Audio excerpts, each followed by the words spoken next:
নমস্কার বন্ধুরা, নিশ্চয়ই সকলে খুব ভালো আছেন। আমি আবার একটি গরমের উপযোগী রেসিপি নিয়ে চলে এসেছি। দেখেই নিশ্চয়ই বুঝতে পারছেন যে আজকে কি রান্না হবে। আজকে হবে আলু সেদ্ধ দিয়ে নিম পাতা ভাজা। তা আমি নিম পাতাটা আগেই একটু নুন দিয়ে এয়ার ফ্রায়ারে ভেজে রেখেছি, আর আলুটাও আমি মাইক্রোওভেনে সেদ্ধ করে রেখেছি একদম জল ছাড়া। আমার চ্যানেলে এই জল ছাড়া আলু সেদ্ধ কি করে মাইক্রোওভেনে করব তার রেসিপি দেওয়া আছে, আপনাদের প্রয়োজন হলে অবশ্যই দেখে নেবেন, উপকার পাবেন। আর নিয়েছি এখানে শুকনো লঙ্কা আর বড়ি সামান্য ভেজে নিয়েছি। এবার তাহলে আমি ভালো করে কিভাবে করছি দেখুন। আমি প্রথমেই শুকনো লঙ্কাটা ভালো করে গুঁড়ো করে নেব। আমার হাত পরিষ্কার করে ধোয়া আছে, আর বড়িটা আমি ভেজে আগেই গুঁড়ো করে নিয়েছি সুবিধার জন্য।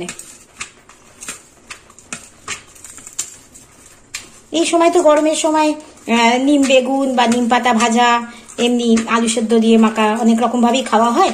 এরকম ভাবেও একবার করে খাবেন, খুব ভালো লাগবে। যারা দেখবেন তেতো খায় না তাদেরও খুব ভালো লাগবে। নুন যেহেতু দেওয়া আছে আমি নুন আর দেবো না। এবার আমি আলুটা দেখুন কি সুন্দর সেদ্ধ হয়েছে। এয়ার ফ্রায়ারে আলু সেদ্ধ খুব ভালো হয়, একদম জল লাগে না, আর মাখাও খুব সুবিধা হয়। এইভাবে আলু সেদ্ধ করে আপনারা আলুর পরোটাও করতে পারেন, একটুও ফাটবে না।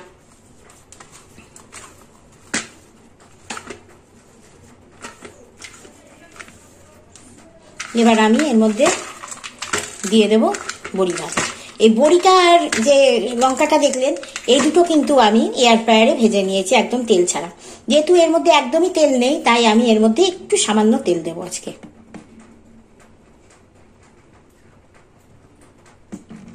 ব্যাস, একদম হাফ টিস্পুন মতো তেল দিলাম।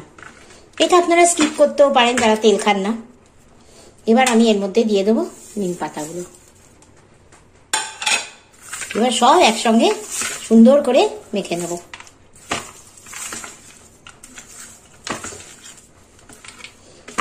দিয়ে যেমন ঝাল খান সেরকম শুকনো লঙ্কা দেবেন। সব লঙ্কায় তো একরকম ঝাল হয় না, কোনোটা বেশি ঝাল কোনোটা কম ঝাল, সেরকম। তাহলে ভালো করে মেখে পরিবেশন করে আপনাদের দেখাচ্ছি। নিম পাতা ভাজা দিয়ে আলু সেদ্ধ মাখা একদম রেডি।